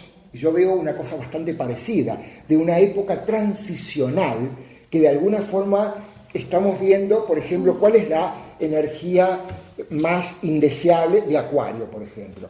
Control de la tecnología, las potencias orientales, bueno, todo lo que rige la izquierda, todo lo que rige el signo de Acuario, ¿cierto? Entonces, en cierta forma, estamos bajo influencias astrológicas concretas. Ahora, tampoco nos vayamos de mambo pensando que le tenemos que echar la culpa a las influencias astrológicas, porque nuevamente, la misma Blavatsky, cuando habla de esos temas, dice, son signos de los tiempos. Es decir, una influencia astrológica, dice Blavatsky, es como el reloj que si yo como todos los días a las 12 me marca el horario del almuerzo, pero no causa el almuerzo. Claro, son signos, ¿sí? Es decir, son signos de los tiempos, es el universo que en cierta forma, como decían los astrólogos antiguos, es la mente cósmica que en sus configuraciones está pensando algo y uno tiene que interpretar esa configuración como resuena en el reino humano. Eso es un poco el arte del hermetismo, que luego fue muy confundido por Ptolomeo y todos aquellos del medioevo que empezaron a hablar de que algo causa. No, nadie causa, la humanidad es responsable. Si estamos a cada rato se nos repite. El ser humano es responsable de su propio desarrollo. Entonces, ahí está donde justamente esa lucha que siempre existió entre las teologías y la astrología del libre albedrío y la libertad individual, que en realidad no tiene que ver con las condiciones de la forma, sino con el hecho de que el ser humano es un ser espiritual, ¿no? Ven que el tema no es tan simple, ¿no? Y que hay que, de pronto, no hay que un poco regodearse en esta cuestión de, ay, vienen las influencias, no. O se escuchan muchas cosas hoy en día, ay, ya estamos iluminados, cesó el karma. Sí, Ariel. Sí, Edu, digo, supongo que no escapa a todo esto que están diciendo, estas transiciones, el despliegue de la inteligencia artificial. Y de hecho yo he estado jugando bastante este último tiempo. Con IA. Claro, con mucho. Y, le estuviste preguntando cosas a IA. Sí, realmente he quedado sorprendido y un poco asustado también. Yo, por la precisión y porque por primera vez no veo hacia adelante, o sea, no veo con claridad a dónde puede ir a parar. Entonces digo, ¿cómo se encuadraría en esta transición? ¿Qué grado de potencial le ves a esto, de peligrosidad o no? Porque de pronto también este tipo de desarrollos están tergiversando todo lo que nosotros podíamos entender como verdad, ¿no? Va superficializando todo y cada vez se va volviendo más difícil todavía. Ahora ya hasta tenés que discernir si una imagen, si un sonido, si lo que sea, si es verdad o no. Exacto. ¿No? Está como llegando a un extremo que recién empieza. Esto recién empieza. Vi el otro día, a propósito, otra vez Odisea 2001. Odisea, 2001, sí. Del año 68, ya lo anticipaba. Sí. Un año antes de llegar a la Luna. Bueno, ¿cómo ves o qué opinión te merece Yo creo que lo que decía yo del periodo de transición, ese libro, sí. En realidad, bueno, Stanley Kubrick la filmó en el 68, ese libro es de Arthur Clarke, de unos años anteriores, sí. y el libro tiene afirmaciones increíbles, ¿no? Es la buena ficción de ciencia, que science fiction, que se traduce como ficción de ciencia y no como ciencia ficción, es decir, los pensadores que, basados en los verdaderos escritores, que basados en lo que se conoce de la ciencia, pronostican cómo sería el futuro. Eso es lo que llamamos ciencia ficción. O sea, hay mucho pensamiento y hay ciertos autores como ese Arthur Clarke que han realmente dado en el clavo, pero directamente. Yo calculo que tiene que ver con la primera reacción va a ser una gran polarización. ¿La qué? Polarización. Es decir, yo creo que una de las principales y primeras consecuencias que ya están ocurriendo es la división y polarización entre sectores, y eso ocurre mucho hasta en Argentina. Nosotros somos nacidos bajo una luna llena, somos súper polarizados, K no K, este cosa no cosa, entonces estamos todos, nos dividimos siempre en dos, los que están a favor y los que están en contra. Pero eso ya es parte también de nuestra idiosincrasia. Pero el tema es que mundialmente uno ve paralelamente a toda esta ocurrencia como quienes están consultando con la inteligencia artificial y que creen realmente, pues yo realmente me he dado el lujo de ponerla en contradicción a la inteligencia artificial y logré que me responda a dos cosas opuestas. Y dije, ok, todavía hay esperanza, ¿no? La única vez. Sí, va aprendiendo, sí, va. Pero no nos olvidemos que es una especie de reproducción de lo que se llama la unidad mental de la mente concreta del hombre. ¿Sí? Nunca va a poder llegar, es como decir, las fuerzas de la forma, que es lo que identificamos en última instancia con el camino de la izquierda, no tienen incidencia por encima del plano mental concreto. Digamos, ¿no? Que es un proceso asintótico, se va acercando, pero no va a tocar nunca. Es un permanente acercamiento. Y fíjense cómo, aparte, cómo se han implementado, por ejemplo, en Córdoba, cómo hay ciertas cosas que están ocurriendo que uno puede ver primero. Pongamos, Capilla del Monte, ¿no?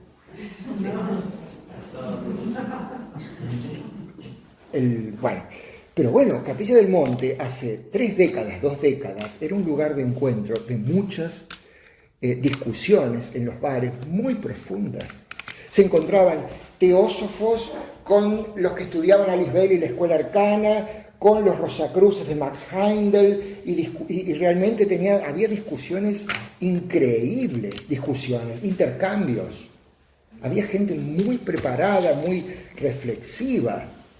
¿Qué pasa hoy en día? Prácticamente encontramos, primero, gente adictos que van llegando por un miembro de la sociedad teosófica que tiene una posada ya y que administra una posada.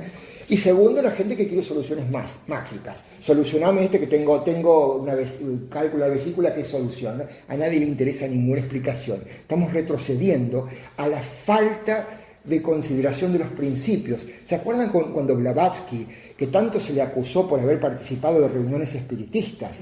En realidad lo que quería ella es contrarrestar el materialismo, pero incitando a la explicación de los principios subyacentes, hasta que dijo, no, esto no va, no hay manera, están todos interesados en los fenómenos y en las recetas mágicas, en consecuencia esto no sirve, y ahí fue cuando al determinar los peligros que involucraba el espiritismo, se unieron todos los espiritistas y la querían ya asesinar, básicamente, porque realmente la han denostado justamente por eso.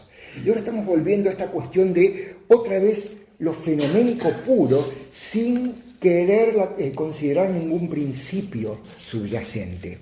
Y justamente yo pensaba, a la par, la cantidad de comunidades que han crecido por ejemplo, hoy por hoy, entre las 7 comunidades que había en Córdoba repartidas en las sierras, hoy hay 36. La gente básicamente está buscando alejarse de muy parecido a lo que pasaba con la Roma decadente, que luego, claro, fundaron los feudos. Esto fue lo que originó los feudos, después en el medioevo. Pero en realidad hay una especie de alejamiento de las ciudades y fundaciones de comunidades afines, en donde realmente hay gente que desea no ser molestado. Obviamente que tenemos varias expresiones. Hay gente que lo expresa mediante no quiero ser vacunada, otro dice no quiero pertenecer al sistema. Y bueno, otras las reúnen ciertos ideales, ciertos estudios de ciertas filosofías. Entonces, pero estamos viendo una polarización. Aquellos que están inmersos en la tecnología, respaldando la ciencia, y lamentablemente hay instituciones que originalmente, temo decir, no voy a mencionar cuáles, hay instituciones hoy en día que originalmente fueron creadas para ser profundamente espirituales y están aliadas a este movimiento en pos de la ciencia. Cualquiera que adivine cuál es, yo no lo voy a decir. Entonces, aquí tenemos, porque sí, o sea, tenemos una situación también en donde se está produciendo quienes están de parte de la ciencia y la tecnología y quienes están buscando una liberación, y encontrar gente afín. No sé si es bueno, es un periodo de transición este. Por eso, ser más largo de lo que nosotros quisiéramos ver. quizás, lo que pasa es que nosotros siempre lo vemos todo en función de nuestro ciclo de vida. Y las cosas siempre llevan mucho más tiempo de lo que nosotros creemos. ¿Esta polarización tiene que ver con las edades? Bueno, en parte lo que yo quise decir es, para mí es un síntoma que cada vez los viejos estemos, ya me toca incluir, porque ya estamos entrando en la...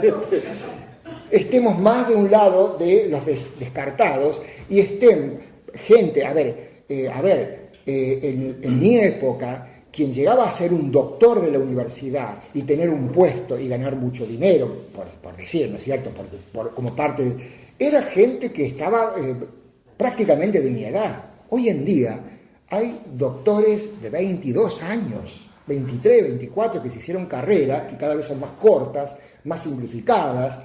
Una carrera, por ejemplo, hoy, que tendría que ser, psicología. ¿Qué más esotérico que la verdadera psicología o ciencia del alma? Hoy en día queda reducida cada materia a una carga semestral, básicamente donde te presentan los temas y después cada uno busca una especialización, ¿no es cierto? Y, lo sé porque está ocurriendo eso en la universidad. La carrera de letras clásicas que yo cursé, en el último año, en una materia, filología, éramos dos personas, dos estudiantes. Nos recibimos, un promedio, se recibían un promedio de 1 cada 2 años.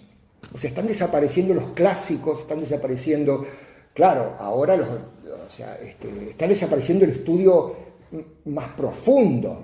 Entonces, cada vez hay una titulación que tiene menos valor y uno tiene que tener para hacer carrera postdoctorado, que por supuesto implica estar en un sistema y contribuir con un sistema y ser parte de toda una red de asociaciones que involucre pertenecer a cierto partido político. Esa es la situación de hoy de la universidad. Con respecto al conocimiento, por ejemplo, que es algo que realmente nos atañe, vayan a un congreso de la universidad. Congreso de Literatura Clásica. Voy a hablar sobre el verbo fero en las nubes de Aristófanes. Se pasa 1 hora disertando sobre un verbo en una obra que la mayoría de los asistentes nunca leyó y todo el mundo narcisísticamente... O sea, básicamente, discúlpeme, Freud le pondría un nombre a eso, que tiene que ver con una actividad sexual, y que tiene que ver con justamente una exposición narcisista de mero conocimiento en donde uno se escucha y se admira de lo lindo que habla y nadie entiende nada absolutamente. En eso prácticamente se han convertido los congresos de la universidad, de la cual yo formo parte también, porque también tengo cátedra. Por otro lado, existen sitios, reductos, como por ejemplo la Facultad de Ciencias Médicas de Córdoba, que de pronto, curiosamente, han inaugurado una carrera de yoga, a tal punto que se enseña sánscrito 1, 2 y 3, pobres alumnos realmente. Cuando me dijo, yo digo, tenés que ocuparte sánscrito, ok, será un seminario así para algunas posturas, no, es sánscrito 1, 2 y 3, okay. Pero bueno, existe, ¿me entienden? Existe esa polarización, ¿no? Esa negación por un lado, pero por otro lado, esa cierta búsqueda de cierta gente que está tratando de insertar nuevas ideas. Y vamos a estar muy polarizados durante un tiempo, me parece. El tema es cómo nosotros ahora, una filosofía como la que presenta la teosofía, cómo la abordamos en estos tiempos, ¿sí, Hernán? Un tema vital con respecto al sánscrito y a la profundidad con la que se estudia, ya que por lo menos lo que creo yo después de leer algunos libros, el hecho de que es casi una codificación paralela a la realidad que vivimos, los libros tan profundos de esoterismo. Tienen su codificación, su lenguaje, sus claves de estudio, y prácticamente entrar a un mundo arquetípico. Y la pregunta puntual es esta. Nosotros, al tener una literatura inductiva y también una deductiva, al a veces respondernos preguntas que no nos hicimos, ¿cuál sería la clave que vos tenés nuestra experiencia? ¿Conviene estudiar los temas deductivamente o conviene meternos al fuego mismo de estudiar aunque no terminemos de entender? Hernán, dijo Borges que la oposición Platón-Aristóteles se da en todo momento de la historia y siguen enfrentándose entre el deductivo y el inductivo. O sea, es como que esta polaridad de ideas platónico que va de la unidad hacia la diferenciación y aristotélico que va de la diferenciación hacia la unidad se han reencontrado en la filosofía con muchos nombres y en cierta forma también tiene razón, ¿no? El tema es que me parece que en cuanto a eso lo que propone el esoterismo es justamente el método platónico, es decir, tratar de indagar sobre aquello que la mente no puede hacer e ir de a poco descendiendo, por así decirlo, hacia lo concreto, lo diferenciado, lo manifestado. Yo creo que en los cursos nosotros deberíamos sostener esa metodología por más que nuestra educación nos haya acostumbrado a lo contrario, ¿no es cierto? Yo soy partidario de que hay que sostener ese método, ¿no es cierto? Y en cuanto al sánscrito, hay quienes piensan distinto que yo, obviamente. Todo lo que digo yo parte de ahí enseguida, ¿no? Todo lo que digo yo va a ser mis conclusiones, no necesariamente son las últimas conclusiones posibles, ¿no? Y bueno, en cuanto a la lengua sánscrita, sí uno dice, ¿a quién le interesaría hoy estudiar sánscrito? Es decir, claro, pero es un problema, ya es una cuestión que tiene que ver con mi personalidad, ¿no es cierto? Yo adoro lo que no sirve prácticamente, pero en sentido del conocimiento, de pronto una lengua sánscrita yo pienso que sí sirve, o sea, le encuentro esa otra utilidad de decir, bueno, ok, una lengua como esas antiguas, sánscrito, griego y hasta cierto punto el latín, entrenan el pensamiento y te permiten tener otro lente para ver las cosas, porque son lenguas obviamente que fueron, de acuerdo a la tradición, creadas específicamente ad hoc para transmitir verdades espirituales, cosa que por supuesto la filología occidental se ríe, ¿no es cierto? Es decir, que mi profesora de lingüística, me acuerdo que hice la carrera, me decía, no, o sea, esto es absurdo, claro, es absurdo porque todo lo que nosotros venga de Oriente y de la India nos parece absurdo al Occidente, que somos los superiores intelectuales, ¿no? Entonces, todavía tenemos en la base esa polarización Oriente-Occidente y todavía pienso yo que el primer Antakarana fue Blavatsky, porque tiene que ver con el hemisferio derecho-izquierdo, con la intuición y el conocimiento concreto, y todavía hoy nos seguimos debatiendo entre Oriente-Occidente, hemisferio derecho-izquierdo, mente concretamente abstracta, y en cierta forma todavía ese puente tenemos nosotros, y en cierta forma quienes estamos en estos estudios y en estas prácticas tenemos la obligación de hacerlo. Entonces, en algún momento los tenemos que definir, ¿no? ¿Vamos a coquetear con la ciencia, el conocimiento y la academia? ¿O nos vamos a poner en el lugar que nosotros necesitamos estar y decir, bueno, cuál es la postura que vamos a defender en esta época tan compleja que creo yo es la mayor crisis de pensamiento que ha vivido la mente humana y que inclusive no digo que sea un retroceso, es un avance, porque en cierta forma y ahí donde voy yo a responder esa pregunta de que existen estos que velan y que seguramente lo tenían perfectamente pronosticado, al hecho de que, ¿qué pasa cuando la mente concreta se desarrolla a nivel masivo? Nosotros en el medioevo hablamos de era oscura, pero de oscura no tenía nada dentro del monasterio, afuera era la oscuridad, nadie sabía nada. Adentro era la gloria del conocimiento. El tema es que ahora todo eso se ha expandido a la mente masiva. Tenemos en todos lugares gente hablando de esoterismo, más livianamente, por supuesto, y ha llegado la mente concreta a tal punto de bloqueo en donde, claro, la misma integración que tiene el hombre a nivel vehículos que ha llegado, se ha convertido en su propio enemigo ahora. Porque ahora llegó al punto en donde tiene que realmente pasar un plano intuitivo y no puede todavía. O sea, es una crisis causada por un mismo desarrollo del hombre a nivel masivo, que no hay que ver solamente a nivel individual. Hay que ver las cosas a nivel de la mente humana total, colectiva, de la cual somos parte. no somos en células aisladas. Entonces, es realmente una crisis humana muy profunda esta que estamos viviendo. Y el tema es dónde nosotros que estamos en esta posición, ¿cómo nos ubicamos nosotros? Disculpame, me olvidé, ¿vos ibas a decir algo, perdón?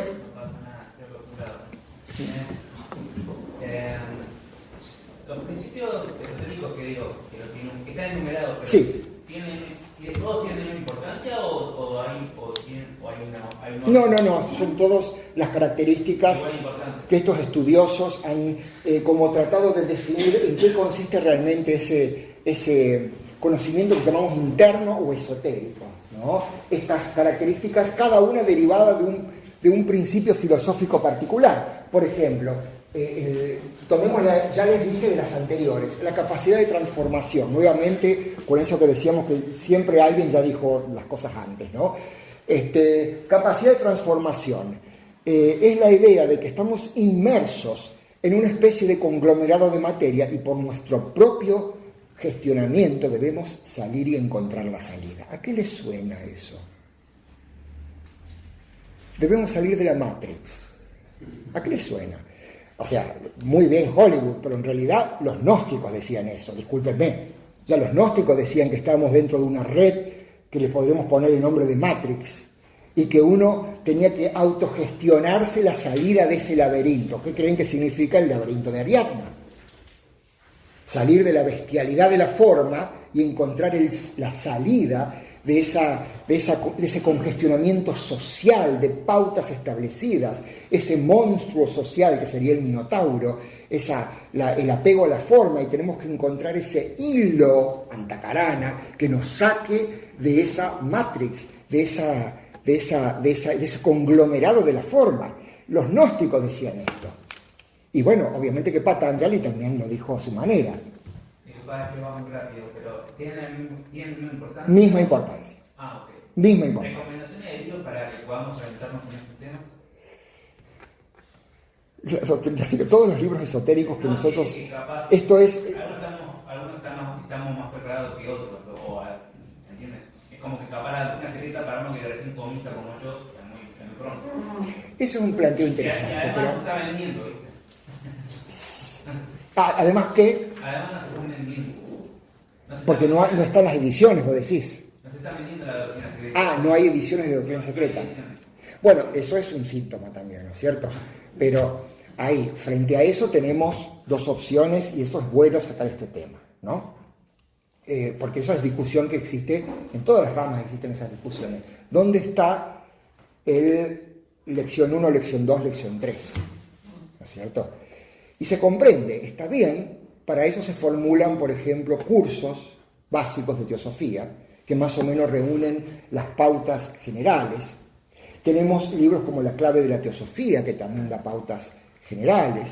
Tenemos libros de teosofía explicada, tenemos a Taimni, tenemos un montón de grandes pedagogos del esoterismo, que uno puede empezar, la ciencia del yoga de Taimni. Los mismos libros de Taimni son muy pedagógicos, ¿no? Uno puede empezar a adentrar y a ejercitar el pensamiento desde esos libros, y no son los únicos. También es cierto, y eso es simplemente mi punto de vista, no quiero comprometer a nadie, que cuando estamos demasiado guiados por eso de entiendo o no entiendo, yo creo que todos hemos vivido esa experiencia de leer un texto y que no entendemos absolutamente nada, pero nos pasa algo. Nos pasa algo. Algo se mueve. Eso significa que hay algo en nuestra gran y profunda constitución mental que va más allá de lo que nosotros concebimos, que se está activando. Entonces, el propósito de la lectura no es acumular esos datos y saber y poder repetirlo, porque entonces volvemos a los grandes oradores que hay que pararse acá y explicar todo, cuando en realidad no creo que Blavatsky haya tenido ese objetivo. Es cómo desarrolla la persona individual esa capacidad de leer, no entender, dejar descansar, volver a intentar, no entender, dejar descansar. La doctrina secreta en su totalidad, hablando de todas sus páginas, yo no sé si hay un individuo hoy viviente en este planeta que pueda jactarse de entenderlo un 100%. Uno puede ir por partes, puede ir yendo hasta donde puede. Ese ejercicio es el que se busca, el desarrollar la capacidad de sacar conocimiento de algo que, de cierta forma, yo no creo que, imaginando un gran maestro, un adepto, pueda repetir todo el conocimiento accesible. Pero ¿qué tiene él? La capacidad desarrollada de, on a need basis, como dicen en inglés, sobre una necesidad, cuando es necesario acceder a la información que se necesita para prestar un servicio específico. Porque a la larga no es una cuestión de simplemente llenarnos de conocimiento y ser grandes sabios, sino encontrar ese camino hacia el mundo interno, ejercitando esa capacidad, y no importa que haya cosas que no se entiendan. Ese es el otro aspecto del conocimiento esotérico. Leo, bueno, no entiendo, ok, pasa algo, lo dejo, lo tomo 3 meses después, lo vuelvo a leer, mientras tanto leo otra cosa.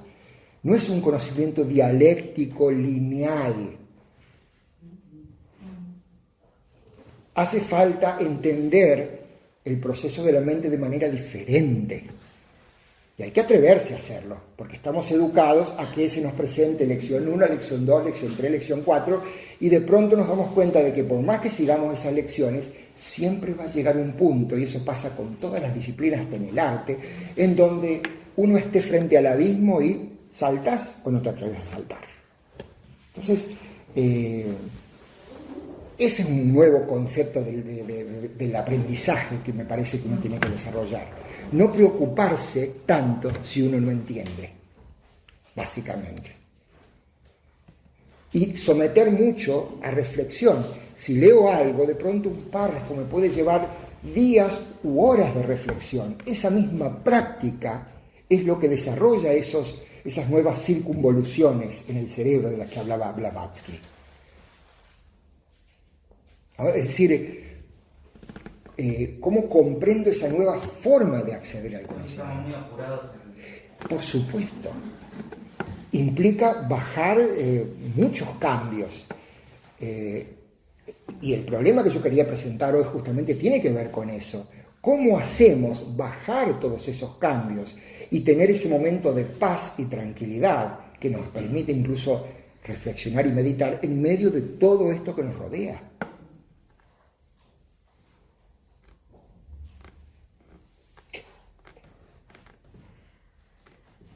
No, parece que lo que pasa también es que estamos ya como la palabra formateados por la educación que hemos recibido desde la cuna y que se sigue dando todavía actualmente, de que todo hay que nivelarlo, lo mismo hay que dar lo mismo para todos al mismo tiempo y todos tienen que entender lo mismo, tal cosa al mismo tiempo. Y no hay darle la posibilidad, en las escuelas es así, al alumno o al estudiante o al que sea, de tener su tiempo de comprensión y su tiempo de apropiarse de su conocimiento. Y si no llega, no llega, y si llega, llega, hoy llega. Mañana vas a llegar desde donde estás ahora, pero no podés llegar todos iguales al mismo tiempo. No.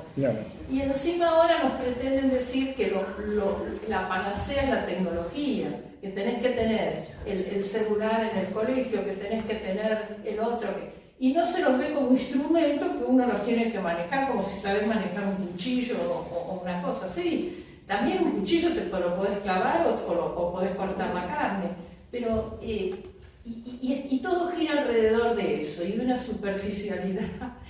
Y de una querer hacer todo inmediatamente, ya tiene que estar. Yo creo que para eso, Susana, yo creo que hay que siempre tener en claro que primero nadie obliga a rendir examen ante nadie. Y si alguien parece obligar, es problema de él.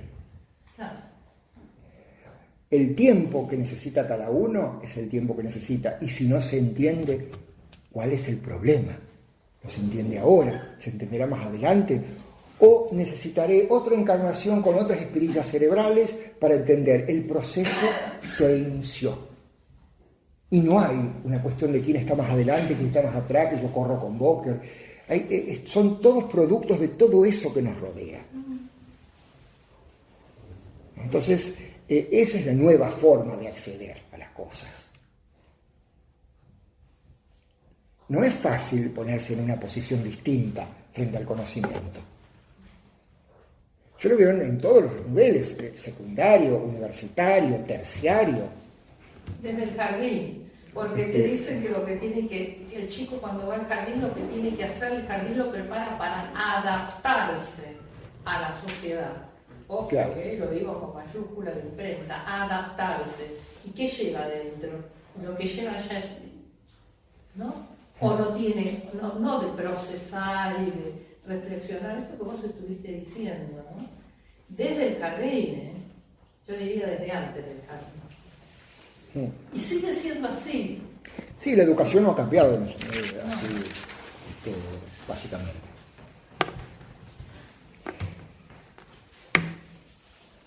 Gracias, Eduardo. Bueno, ya tenemos que ir terminando. Gracias y hasta la próxima.